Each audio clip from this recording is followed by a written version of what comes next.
Olá pessoal, estamos de volta com um novo vídeo no canal Imigrando com Marco Moraes. Trazemos sempre notícias importantes sobre imigração e outras leis americanas. Eu sou o advogado de imigração Marco Moraes, sou licenciado no Brasil e nos Estados Unidos, sou licenciado na Flórida e na capital federal dos Estados Unidos, Washington, D.C. Trabalhei por vários anos no governo federal americano, nas principais agências de imigração dos Estados Unidos.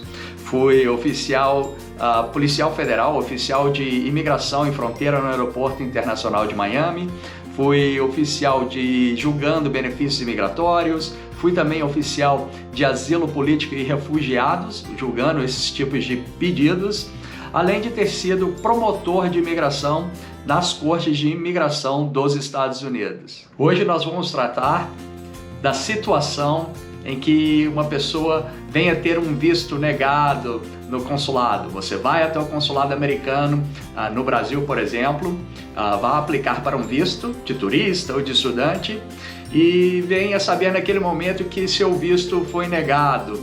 O que fazer, quais atitudes tomar, por que aquele meu visto foi negado, enfim, todas essas perguntas a gente vai tratar nesse vídeo agora há pouco. Você já se encontrou nessa situação de ter um visto negado pelo oficial consular no consulado americano no Brasil? Não é uma situação nada agradável, né? Porém é normal ter um visto recusado pelo oficial consular. É bom que se entenda que a autoridade consular ela tem poderes quase que ilimitados quando se está fora dos Estados Unidos, quando se está numa repartição consular em outro país, nas decisões ali se vai emitir ou não aquele visto para aquela pessoa que está pleiteando. A lei dos Estados Unidos dá certas garantias e segurança individuais para as pessoas aqui nos Estados Unidos, como por exemplo o direito a ter um advogado, né, presente. Seja nas causas criminais, cíveis ou administrativas, a pessoa tem o direito de trazer seu advogado para representá-lo. Isso não é verdade, por exemplo, para situações no consulado. A pessoa que está ali aplicando para um visto não tem direito, por exemplo, de ter um advogado presente ali com ela. Isso acontece também uma situação em que você está aqui já no aeroporto tentando entrar nos Estados Unidos, você não tem um direito a um advogado com você ali naquele momento, porque a fronteira ainda não é considerada totalmente um território americano e, portanto, as leis que dão proteção aos indivíduos que já entraram nos Estados Unidos nem todas se aplicam ali naquele momento. Mesmo que você não possa ter direito a um advogado presente com você naquele momento, mesmo que você não tenha direito a um recurso administrativo daquela decisão, eu acho bastante importante você sempre se consultar com um advogado de imigração americano, licenciado, antes de dar entrada com o seu pedido de visto, para que ele, ou até mesmo depois que você tiver uma negativa, para ele ou ela poder analisar a sua situação, para saber se é uma possibilidade de você vir a pedir aquele visto, ou se tem alguma outra maneira de você tentar contornar aquela negativa que você recebeu.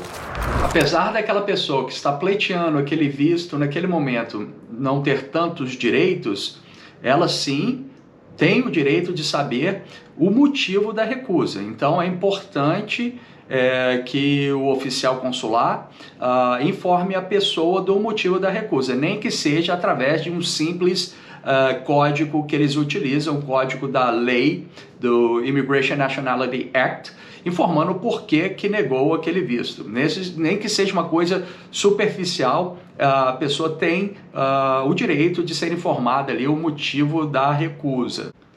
Agora eu vou explicar os códigos mais comuns utilizados nas negativas pelos oficiais consulares. O código ali, a seção da lei do Immigration Nationality Act.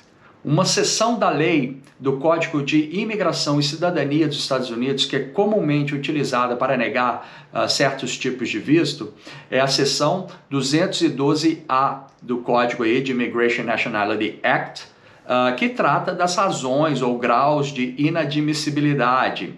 As razões ou grau de inadmissibilidade envolve geralmente pessoas que cometeram algum tipo de crime, pessoas que cometeram violações de imigração no passado, pessoas que podem ser consideradas, por exemplo, um encargo público ao entrar nos Estados Unidos, vai acabar utilizando de benefícios públicos do país, pessoas que têm alguma razão ali dos Estados Unidos achar que aquela pessoa é um perigo para a segurança nacional. Enfim, o 212A trata desse tipo de graus de inadmissibilidade. Os graus de inadmissibilidade são muito importantes porque muitas vezes a pessoa pode se qualificar para aquele visto, né? Uma coisa é você ser elegível para um determinado tipo de visto. Por exemplo, vistos de família. Se você é menor de 21 anos e solteiro e filho de cidadão americano, por exemplo, você é elegível a uma petição de família. Então, a sua petição, o formulário I-130, ele poderia ser aprovado porque você demonstrou um vínculo, um laço com essa pessoa, com esse cidadão americano, ter aquela petição aprovada, porém, seja aqui nos Estados Unidos ou no consulado, aquele visto não seria emitido para você porque você se enquadra dentro dessas razões de inadmissibilidade. Por exemplo, você tem algum crime sério, você é uma pessoa que cometeu atos terroristas, você pode vir a ser um encargo público para o país, enfim, dependendo das razões ali utilizadas na inadmissibilidade, você pode ter uma petição aprovada, mas não chegar a ter um visto emitido para você, por você ser considerado inadmissível para o país. Contudo, para quase todos os graus aí de inadmissibilidade, seja médico, seja por encargo público, crimes, enfim, ter violado leis imigratórias no passado, quase todos vai ter algum tipo de exceção ou algum tipo de waiver, que seria um perdão disponível. Então, por isso, o papel do advogado é importante. Se você teve algum visto negado no consulado, que esse advogado analise a situação para saber se tem algum tipo de perdão disponível ali para você. Outra seção bastante utilizada pelos oficiais consulares para negar algum visto é o 214B do Código de Imigração e Nacionalidade dos Estados Unidos. Esse tipo de negativa, 214B, o oficial consular só pode aplicar para vistos de não imigrante. Mesmo assim, não todos os vistos de não imigrante. Vistos de não imigrante são aqueles que não vão te dar a residência no país. É um visto temporário. Casos, por exemplo, do visto de turista, do visto de estudante e do visto J1, por exemplo, que é o de intercâmbio. Então, a negativa, utilizando o 214B, só pode usar nesses tipos de vistos. Porém, mesmo o H1B ou o L1 serem considerados vistos de não imigrante, o oficial consular não pode utilizar a seção 214B para negar esses dois tipos de visto. Olha a força que essa seção do Código de Imigração e Cidadania, olha o poder que ela dá para os oficiais consulares. Eles podem negar um visto de turista, por exemplo, pelo simples fato que você não convenceu o oficial consular para a satisfação dele que você é apenas um não imigrante, que você não está vindo para imigrar e ficar nos Estados Unidos. Então, essa lei, ela diz basicamente que toda pessoa que está ali aplicando para um visto é considerado que tem uma intenção de imigrar e morar nos Estados Unidos, a não ser que ela convença aquele oficial consular que ela não tem intenção de imigrar e morar nos Estados Unidos. Por exemplo, isso é analisado com base no seu vínculo, nas suas raízes no seu país. Se você tem um emprego bom, se você tem imóveis, se você tem um bom salário, tudo aquilo que demonstre para o oficial consular que você realmente não tem intenção de vir morar permanentemente nos Estados Unidos com um visto que não te proporciona esse direito, caso do visto de turista e de estudante, e você tem ali que demonstrar para ele que você não tem a intenção de migrar. O ônus da prova é sempre seu, você que está ali aplicando para aquele visto pleiteado naquele momento. Então esse 214B dá bastante poder ali e tem sempre a presunção de que a pessoa aplicando por um visto de não imigrante tem intenção de imigrar. Então você que tem ali o ônus da prova de convencer o oficial do contrário, mostrando a sua vida ali de certa forma, que você não tem por que vir para os Estados Unidos e se jogar aqui numa aventura que você, ao cumprir o seu propósito temporário aqui, uma viagem temporária, um passeio ou um estudo, que você vai retornar para o seu país de origem. Diferentemente da outra seção que eu mencionei, que tem situações em que você pode pedir um perdão, nesse tipo de recusa, 214B, não tem perdão disponível. Porém, a recusa utilizando aí o 214B, ela não é permanente. Você pode vir a aplicar novamente por um visto. Isso não te impede que você depois venha tentar novamente ali o seu visto de turista, por exemplo. Porém, tem que analisar se alguma coisa, algumas circunstâncias mudou ali na sua vida, né? Se você continua, por exemplo, desempregado, as chances é que o seu visto vai continuar sendo negado, porque nada muito mudou na sua vida para você poder convencer aquele oficial consular a conceder aquele visto para você. Uma outra seção da lei aplicada aí em algumas negativas, é um pouco mais complexo, é a 221G, a seção 221G do Código de Imigração e Nacionalidade dos Estados Unidos. A seção 221G aí do Código de Imigração e Cidadania também é conhecida como quasi-refusal ou uma quasi-recusa. Aquela quasi-recusa ali, o oficial está inclinado a negar o seu visto, porém ele precisa ter algumas outras investigações a serem feitas.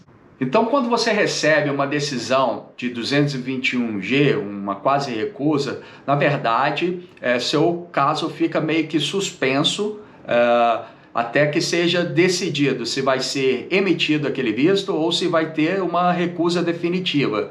Dentro desse tempo, você pode aplicar para um novo visto, por exemplo, sem ter que preencher novos formulários, sem ter que pagar novas taxas, se feito dentro de um ano. Um exemplo aí de uma razão específica para o oficial emitir essa quase recusa da 221G, uma razão específica é a suspensão de uma ação em uma petição. O que isso quer dizer? Para você ser elegível a algum tipo de visto, né, você tem que ter uma petição aprovada, por exemplo, uma petição de família, o I-130 aprovado, ou uma petição de trabalho, o I-140 aprovado, ou uma petição de trabalho temporário, como o I-129. Uma petição aprovada não quer dizer que você vai receber o visto no consulado, tá? Porém, quem tem o poder, quem tem a autoridade, a jurisdição para aprovar ou negar uma petição é o USCIS, que faz parte do Departamento de Segurança Nacional, é um outro ministério. Quem julga as petições, então, é o USCIS. Quem vai conceder um visto no consulado é o Departamento de Estado, é um outro ministério. Então, quando você tem uma petição aprovada, por exemplo, de um EB1, um EB2, um EB3, um 140 aprovado, e você precisa ir até o consulado americano para pegar esse visto, aquele oficial consular, ele não pode negar aquela sua petição que já foi aprovada pelo Departamento de Segurança Nacional. O que ele pode fazer naquele momento, antes de emitir aquele visto para você, com base na sua petição aprovada, é ver se tem alguma coisa ali que chama a atenção dele, alguma coisa errada que ele percebeu, que você só obteve, por exemplo, aquela petição aprovada porque você cometeu algum tipo de fraude, ou por qualquer outra razão que ele acha que você não é elegível para aquele visto que foi aprovado, para aquela petição que foi aprovada.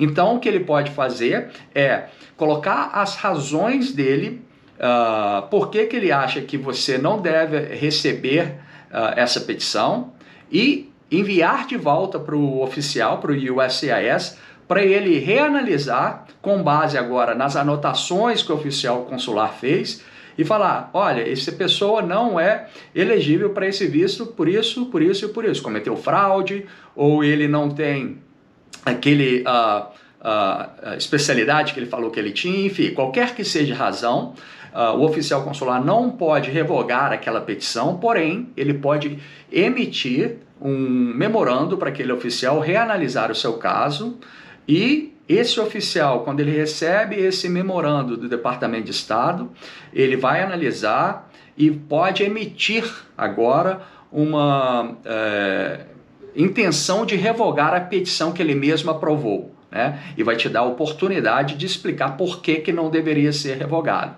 Então, uma recusa de visto do 221G pode ser isso.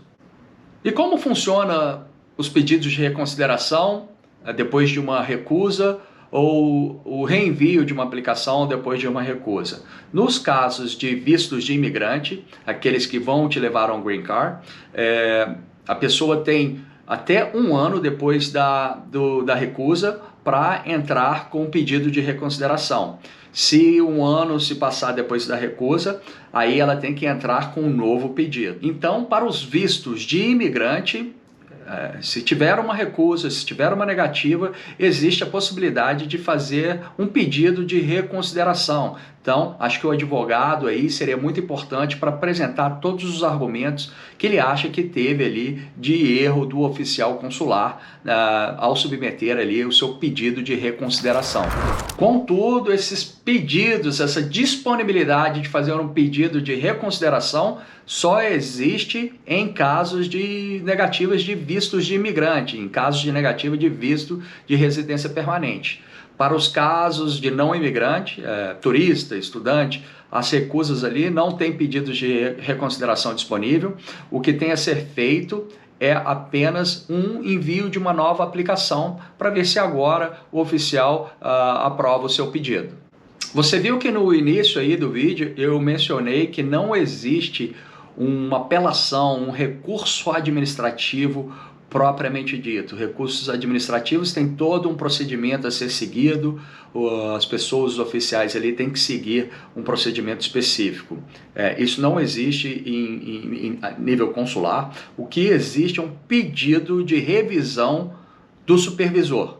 Então, tanto nos casos de não imigrante, né, turista, estudante ou outros vistos de não imigrante, como nos casos de imigrante que vão levar ao green card, a pessoa, o candidato ali, ele pode fazer um pedido de revisão pelo supervisor.